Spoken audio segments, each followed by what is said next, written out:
Hey, what's up, everybody? It's Dan Greer with Leading from the Middle of the Pack, and today we're going to be chatting all about how to work with things whenever they don't go exactly the way you expect them to. So, just cue up theme song. We'll be right back in just a minute. Awesome! So glad you guys are still here. Well, today we're going to be chatting all about how you should react and what you should do as a leader. And man, I don't like the word "should." Let's maybe rethink that word. The big question is this: how are leaders, like us, who aren't necessarily in a management position, who go out and get our hands dirty, who are ready to answer their calling from God to lead, who are driven to learn and grow, gain the trust and respect of those around us, to actually be heard while not coming across as an authoritative prick? These are the questions, and this is the podcast that will give you the answers. Hi, my name is Dan Greer, and welcome to Leading from the Middle of the Pack. How I act and how I react when things don't go the way that I expect them to go. Because I don't like telling people what they should do. I don't like telling people how they should do stuff. That's 100% up to you. That's all about determining who you are and figuring out who you are as a person and a leader and that kind of stuff. So recently we had an event and it didn't go quite as planned. I'm getting into details of it later. I don't want to talk about it right now. But it was atrocious. It was horrible.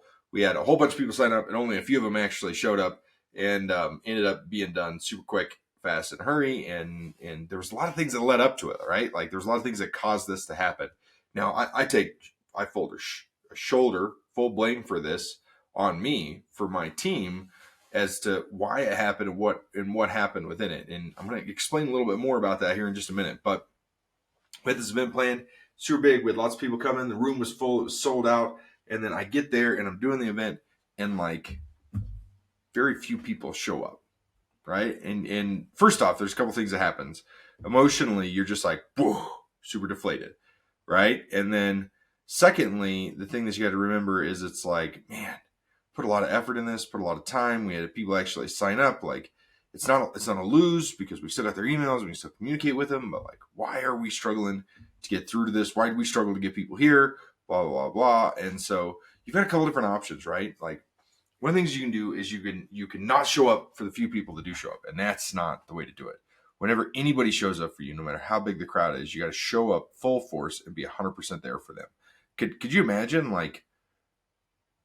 I don't know. Can you imagine if you took time out of your day to go somewhere and you're oh, there's not as many people here as there should be, and you just puss out and you don't give them anything, you just shut down. You go, yep, we're just gonna shut down early today, guys. We're not even gonna do this because there's not enough people here. It's not worth my time. You just told those few people that showed up that they're not worth your time, right? So as a leader, we got to show up whether we have one person following us or whether we have thousands of people following us or tens of thousands of people following us, and we got to show up with the same energy, the same passion every single day. Okay, so there's a few things that led up to this event not working, and this is just something that I kind of want to iron out and get through it, because it's one of those things that really helps me to understand stuff, is to share this stuff, and hopefully you can learn from my mistakes, because you're hopefully smarter than I am, and you learn from other people's mistakes, not just your own. If you only have to learn from your own, then by God, do your own stuff, fail your own thing. Just turn this podcast off and don't listen to it. But if you like learning from other people's screw-ups, then, well, that's what I'm here for. Anyways, I digress. We did this, and I'm going to tell about a few things that led up to it. So first thing is we didn't have one person do the event all the way through. So we switched off ownership of the event on our team because we hired somebody about halfway through the event. What that means is that the person who was supposed to create the funnel didn't create the funnel, right? They didn't create the landing page. They didn't create the sign-up page. They didn't do that. Actually, I created one, and then we hired somebody, and they came in and they created more of them instead of using the one that was already created because they didn't like what was created. And I have mixed emotions on that too. We don't need to reinvent the wheel. We don't need to spend a ton of time redoing stuff that's already been done. If somebody spent a lot of time on it already, hone it, make it better. Don't start from scratch. And the reason that they did that was because they didn't want to upset me because I created that funnel. And they're like, oh, well, it's no, just fix it, make it better. It's stupid to redo things 5 times because guess what? Whatever, right? There's things that come into there. So the big thing that I can say is this: is you got to work together as a team. You can't be separates. And that was part of what happened here, was that we tried to delegate who was running this event, who was handling it, and we had too many hands in the pot. And we've talked about this before. We've talked all about like macro leadership and micro leadership, and not being a micro manager, but being, a micro leader and getting it all down to the lower points on the ladder, and like breaking down each section and giving somebody responsibility for each section. Well, we didn't do that. We messed up. That was a mistake on my end. 100%. As a leader, I take full responsibility for that. I didn't say, hey, use this funnel, do this, right? Too much free will. Also, whenever somebody's trying to do something, you can take 5 steps backwards if they're not as far ahead as you are, right? And so we need to be very aware of like, not telling people, yeah, do whatever works, right? We need to be aware of telling them, being concise with our directions and directives, and being able to like give that guidance out, and not being afraid of that. So that's one thing, right? Okay. I take full responsibility for that, because nobody had ownership in the project. Like, we all had ownership in it, but nobody had ownership in it. Nobody was held accountable if it failed. The second thing is like, whenever we get into this, there's a lot that goes into events, and one of the things that you want to do is definitely have like an email sequence that goes up to it. Well, I had built like a 12-page email sequence in my funnel that was going to send out an email every single day if somebody signed up for like almost 2 weeks. And if you don't get it before the event, it's no big deal. Like, you just continue to get it afterwards, and it builds up anticipation and excitement about what's going on, the way the emails are written. But it's all pre-planned, right? So like, you get these emails, you get one a day every day for like 14 days before the event, or if you sign up the day of the event, then you get it for 1 day, and then you get it for 13 days after the event, right? Or you're automatically moved into a new email sequence, and you don't get all that content because you didn't sign up early enough. But there's a couple different ways to do that. And one of the things that happened is we had one email go out for everybody who signed up before, and that was it. One email, one. And it said, congratulations. It didn't have a calendar invite. It didn't have anything in it. It just said the time and location of it. So that was a huge mistake on our part that we messed up on. And that's why we had so little attendance at this as well. The other thing we figured out about halfway through this, the platform we were using started spamming us, like logging us as potential fraud or spam. And so we were trying to fix that in the middle of this. So that caused people to have disbelief or doubt in what was going on. What did I just sign up for? Oh my God, I just get my email with some idiot. Oh, I've got to go, whatever. You know what I mean? Like, we had to overcome that obstacle, that disbelief, that doubt that was instilled in them because of what had happened there. And so we had to take steps and actions to make sure that we aren't, getting those blocker reports, because as you grow, as your email list grows, as you send out more emails, you're going to get those spam things, because people mark you as spam. Automatically gets there because they're just tired of seeing your emails for right now. A lot of people don't actually do that. Some people do. It is what it is. Don't mark somebody spam. Just go like unsubscribe from their email list. That's all you got to do. Like, it's not that hard. If you don't want to be on their list, like, they're just trying to make a living, just like you and me are. They're just trying to be influential. But if you mark somebody as spam, like, I'm not talking about like an Outlook, mark them as spam. Well, that works too. But I mean, like, report them as spam. If it's not really spam, like, if it's real, like, they're just trying to make a living, like, it's a whole different story. Now, if they're shystery, a whole different cup of tea there, right? So like, be aware of that. But that's one of the things that definitely hurt us, was the one email sequence, and the fact that we started getting marked as spam halfway through the event, halfway through the lead up to the event, which was crazy tough. Now, there's another thing that really hurt us bad in this event, and I kind of just want to talk about it, right? Like, it's one of those things that it's like, we build hype. But if we're not marketing to the right people in the right location, of course, we're not going to get them to sign up. And that's one of the biggest things that we've got to remember, is you have to know your market. You have to know who your perfect customer is. You have to get that nailed down. And if you don't know who your perfect customer is, then you can't figure that out. Now, I know you're thinking, you're like, Dan, this is all about a product. It's not about leadership. This is a leadership podcast. You said this was going to be all about leadership. Just give me a second. I'm going to tie it in right after this drink. So the way that marketing ties into your leadership is that you should be doing the same thing to your people as a leader. I'm not saying you need to send them daily emails, but you need to be more than just like, boom, business. You need to create that relationship with them. And the way you do that is by messaging them, is by building that trust, by building that loyalty. Because guess what? If they think that you're shystery, they're not going to trust you as a leader.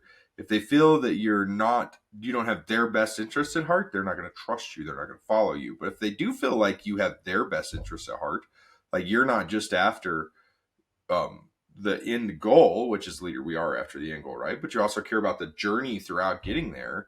It's going to make it easier to follow you. You guys getting this? Does that make sense?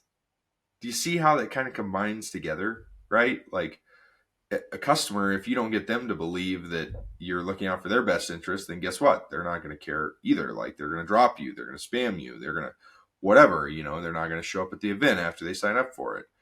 So like there's some things there, right? Now, one of the last things that I want to talk about in this, which is huge, and I know that this is going to be a pretty short podcast, so hopefully you guys enjoy it, but is like devaluing yourself too much. So we actually went from a $47 buy-in to a $0 buy-in. And because we weren't getting the signups we wanted, so we wanted to discount it. Plus it was 4th of July, so we did like a 4th of July sale, right? And we discounted it because we wanted to share the knowledge. Our goal was to share the knowledge 100%. That was our only goal. That was our only thing that we were after. And so that's something that we struggled with, right? Because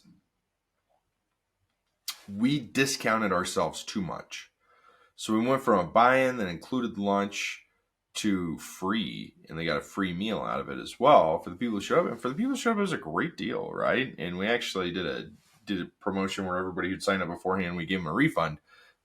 When they showed up, we gave them $50 cash. They actually got made $3 on showing up. I know, big deal. It's $3, but anyways, my point is like we had it set up to where if you showed up, it was successful. It was success, right? Like you would win. And so we discounted ourselves too much. And one of the people that I follow is Russell Brunson. Russell Brunson says, people who pay attention. People who pay a lot of attention. So the more you pay, the more attention you pay to it because it hurts. You're actually physically having pain from that money leave your bank account to go to that, to sign up for that, to get that. So you're going to learn, you're going to listen. But when it's $0, you're not really committed. Like think about it. If you don't pay for something and they say, oh yeah, come to the park, and they plan a meal for 5,000 people and 100 people show up because nobody paid because it was free, do you really feel that bad? Because you're like, oh, I didn't pay for it. As a person, no, you've justified it. I didn't pay for it. But even if you pay $5, you're going to be like, oh, I paid for that. I'm going to go get my meal. Right? Like we have this ability inside of us to think about this. And I'm not telling you as leaders to charge the people underneath you. That's not what I'm saying. What I'm saying is figure out a way to get them to pay so that they pay attention. Right? And I'm not talking about, again, like financially charging them. I'm talking about as a leader, you got to figure out a way to get people to pay, to get them invested in you, invested in your message so that they can win. And sometimes that's giving out gift cards. Sometimes that's doing something completely off the wall, right? To keep them invested in it and get them there. So that, I mean, that is kind of a way of pay. It's not like saying we're going to give everybody a gift card, but you get the chance to get a gift card if you do this or this or this. That's why they wait till the end of webinars to give away stuff, because they want you there through their sales pitch at the very end of them. I mean, spoiler alert, right? We all know that every webinar has a sales pitch in it, or they're trying to sell something. That's just why they're there. Nobody gives out free knowledge for the sake of free. That's just the way it works. Like, I don't even do that, right? Like, you can bet money on it. There's going to be some kind of offer on everything that I give out. The only thing I give out for free is these podcasts and my blogs on eclipsedot.com, right? Like that's really all that's free. And the only reason that stuff's free is because it needs to be. Like we need to have resources. But if we're doing live events, you can guarantee there's going to be some kind of offer at it somewhere within the event. Like there's a purpose for what we're doing. We're in business, right? Just like you guys are leaders, you have a purpose for everything that you do. Whenever you have an event for people, have a purpose. Don't just say, oh, we're going to do a lunch to do a lunch. No, do a lunch for a purpose. Do a lunch to raise awareness on something. Do a lunch to get more people involved in something. Do a lunch to whatever, you know what I mean? Like give out this free cooler for driver of the year or whatever it is. So you guys, that's really it. I just wanted to kind of recap some of that was going on and some of the things that you can do that'll make you better. And so if we go back and we kind of just spin this just a little bit more just to recap on it, it's like, number one is you got to get buy-in. You've got to have emails. You've got to build that trust with your people. And so, don't like, somebody has to take ownership in every single project. You won't win if you don't take ownership in it, right? And you got to have somebody that takes ownership in it. And don't switch owners halfway through the project and expect it to excel unless the first owner is sucking it up, right? Like, it happens. We have owners that suck stuff up. We have people that suck stuff up, and we have to change that. As leaders, that's part of the hard. That's part of the hard part of being a leader, is having to change that stuff, right? Having to pull somebody off of it and change stuff around and demote and promote and all that other stuff, right? So that's part of being a leader that sucks. The other thing is, like, make sure your information is correct. Don't send out false information. Make sure that everything is 100% right. Triple check it if you have to. Don't put out anything that's going to cause people to lose trust in you, because that's huge. Once people start to trust you, they'll continue to trust you. But until then, it makes it really hard. So you got to build that trust first. The email sequence is huge. Don't just do one email before any event or before anything. If you've got stuff coming up, hammer them, 3 times a week with emails, once a day, getting them excited about what's coming up, that kind of stuff. The last thing is like, just make sure that you're committed to win and that everybody on your team is on the same page. That's it, guys. That's it. I know, a little bit of a shorter podcast, but I hope you guys enjoyed it. Chat with you later. And remember, if you didn't like this, leave a listen to it. Don't waste your time. If you did like it, give us a review. 5 stars. We'd love it. All right. Cheers with some friends. Talk to you guys later. Bye.